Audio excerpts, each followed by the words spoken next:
大家好，欢迎来到听书学史。今天我要给大家介绍的是木田沙二医生所著的《医生教您的最强解毒术》这本书。作者木田医生在医疗领域工作了40年，专注于肾脏疾病的治疗和研究长达35年，曾经治愈了许多患者的肾脏问题。他在本书中向我们敲响了警钟，询问我们的肾脏是否健康。作者是一位糖尿病专家，曾在美国的洛克菲勒大学留学，并投身于医学研究中，发表了多篇一流医学期刊的文章。作者对近年来慢性肾病的急剧增加感到非常担忧。大家是否听说过慢性肾病这种疾病呢？也许有的人会觉得自己与肾病无关，但实际上这对每个人几乎都是息息相关的。据统计，日本目前有多达2100万人患有慢性肾病，而许多医生却不了解这个威胁，甚至在健康检查中，这种病也很难被正确检测到，因此往往早期难以被发现，有时候会导致等发现时就已经很迟了。与此同时，通过非常简单的检查，就可以确诊并治疗慢性肾病。然而，如果不接受检查，错过了早期发现和治疗的机会，肾脏问题将会进一步恶化，最终可能需要进行人工透析。大家身边有没有正在接受人工透析治疗的人呢？一旦肾功能恶化到需要透析的程度，就必须接受每周3次，每次约5小时的人工透析治疗，这将会严重降低生活质量。如果及时接受检查并进行早期治疗，肾脏疾病是可以治愈的。结果就是，即使年过70，你也可以在享受生活、玩乐和爱好的同时，轻松地活到100岁。作者木田先生在这本书中表达了对那些无法及时接受检查而使肾脏损伤，甚至死亡的人感到非常惋惜，因此他写下了这本书，想急切地改变这种现状。今天视频的内容包括以下3个部分。第一，能否拥有一个健康长寿的身体取决于我们的肾脏。第二，保护肾脏的方法。第三，检查的重要性，通过早期发现可以确保及时治疗。首先，让我从第一部分能否拥有一个健康长寿的身体取决于我们的肾脏来开始解释。我想问一下大家，您认为自己能否健康地活到100岁呢？无论您的回答是什么，作者木田先生明确地表示，如果继续保持现状的话，就不太可能活到100岁。也许有些人会认为，我经常会服用补充剂、去健身房锻炼、接受按摩等方式来保持健康，因此身体很健康，一切都没问题。然而木田先生却表示，与外部附加的因素相比，更重要的是我们体内排出有害物质的这一功能。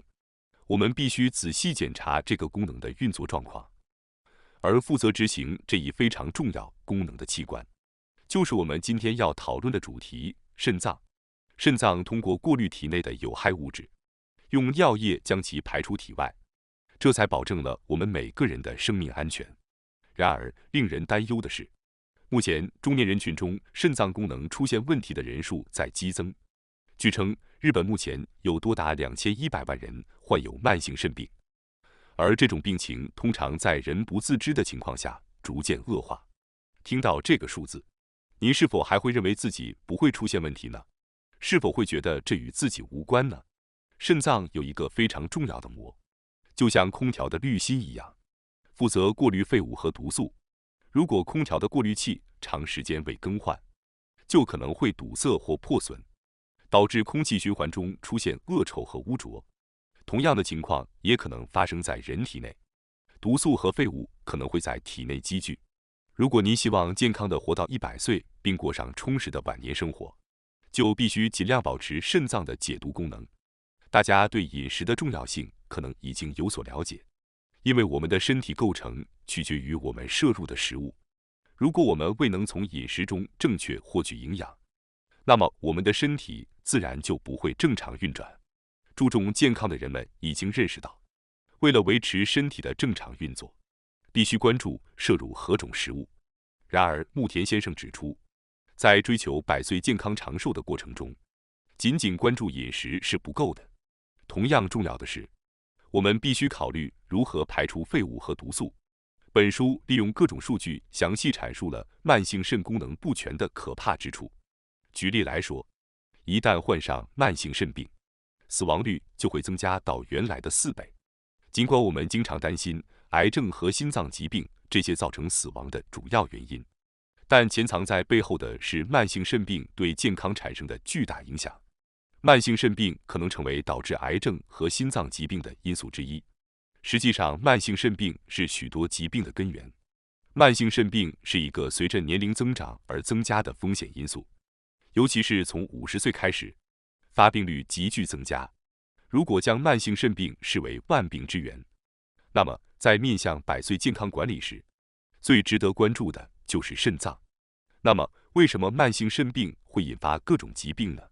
慢性肾病会产生糖化终末产物 AGEs， 这是一种促进人体老化的物质，导致全身各处发炎。肾脏本身有一层重要的膜用于过滤废物，但当 AGEs 附着在膜上引发炎症时，就会产生小孔，而导致这个膜受损。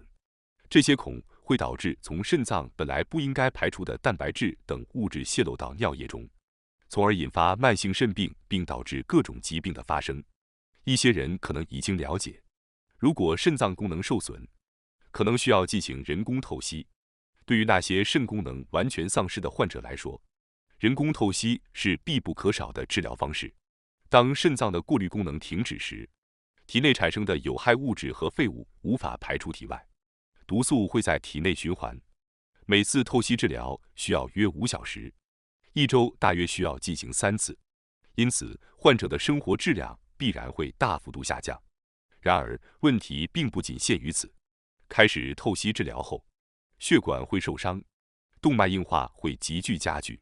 实际上，接受透析治疗的患者5年存活率仅为60%，也就是说，40%的患者在5年内可能会去世。因此，人们更希望在需要透析之前尽可能采取治疗措施。这也正是本书所力图倡导的。接下来是第2部分，保护肾脏的方法。我将给大家介绍一下本书提供的保护肾脏的几个措施。这些措施是：1. 不要轻易相信常规健康检查，务必接受更为准确的检查。2. 不要摄入过多的蛋白质。3. 避免积累 AGEs。4. 有意识的休息。5. 避免身体受凉。接下来，我将逐一解释每个措施的重要性。首先是第1点，不要轻易相信常规健康检查，务必接受更为准确的检查。木田先生指出，对于慢性肾病来说，仅仅依赖常规健康检查的血清肌酐值这一指标来评估肾功能是完全不可靠的，有时候会产生没有发现异常的误判。因此，请大家注意，即使您的健康检查结果中血清肌酐值这一指标正常，也不能确保您的肾脏没有问题。为了保护您的肾脏健康，首先要意识到这一点，并积极寻求更为准确的检查。那么，我们应该接受哪些检查呢？木田先生建议进行尿蛋白质的检查。然而，由于许多医生对此的知识不足，他们可能不会主动为患者进行这项检查。因此，对于想要了解自己肾脏健康状况的人来说，自己主动行动非常重要。您可以向您的常驻医生表达您希望进行尿蛋白检查的意愿。所有的医疗机构都可以进行血液和尿液检查，在任何一家诊所都可以进行这项检查。但是，考虑到大多数医生可能并不熟悉尿蛋白检查，所以您需要亲自向医生解释，并请求进行这项检查。特别是对于那些患有高血压、糖尿病、高胆固醇等疾病的患者，更应该每年至少进行1次尿蛋白检查。除了尿蛋白检查外，还有一个重要指标——肾小球滤过率 （eGFR）。本书特别强调了尿蛋白检查和 eGFR 的重要性。在第3部分，我将深入探讨这2方面的内容。如果您提出希望想进行尿蛋白检查，而医生回答说这样的检查并不必要，那么这位医生可能对肾脏相关知识了解不足。许多医生非常忙碌，除了自己的专业领域之外，没有时间深入研究其他方面的知识。在这种时候，您可能需要考虑更换一个主治医生。接下来是第二个措施，不要摄入过多的蛋白质。牧田先生在多部著作中多次强调了过多的蛋白质会损害肾脏的问题。一般人认为有益并积极摄取的健康食品中，最容易损害肾脏的代表就是蛋白粉了。当然，蛋白质是身体所需的重要营养素，但是人工合成的蛋白粉或氨基酸等人造蛋白质就另当别论了。这些人工蛋白质会迅速通过小肠吸收进入血液，然后过量的氨基酸会转化为尿素，通过尿液排出，从而使肾脏的负担过重，结果可能会导致肾功能下降。当然，蛋白质是重要的营养素，但是通过正常饮食摄取足够的蛋白质就足够了。如果蛋白质摄入不足，那么选择食用肉类、鱼类或豆腐等食物会更加合适。有些人可能会认为，为了增肌，摄取足够的蛋白粉是必要的。然而，研究已经明确表明，在进行运动时并不需要额外摄入蛋白质，即使是运动员，也不应该摄取蛋白粉。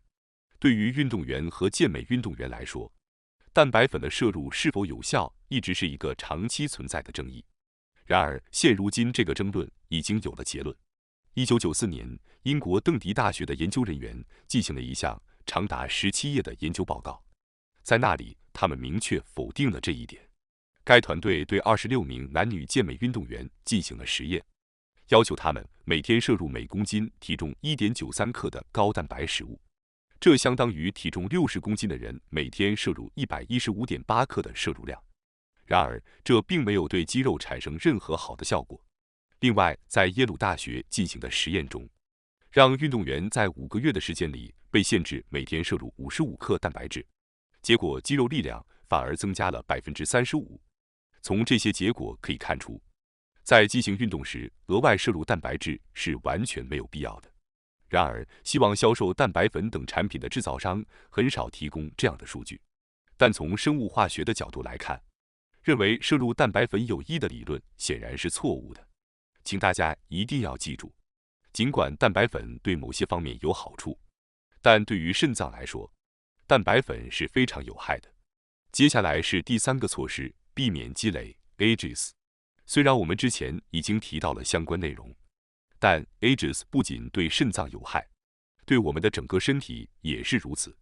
它们可能会对肾脏产生负面影响，也会使我们的身体加速老化。AGEs 的产生受到多种因素的影响，如暴露在阳光下或承受压力等，但饮食是主要的原因。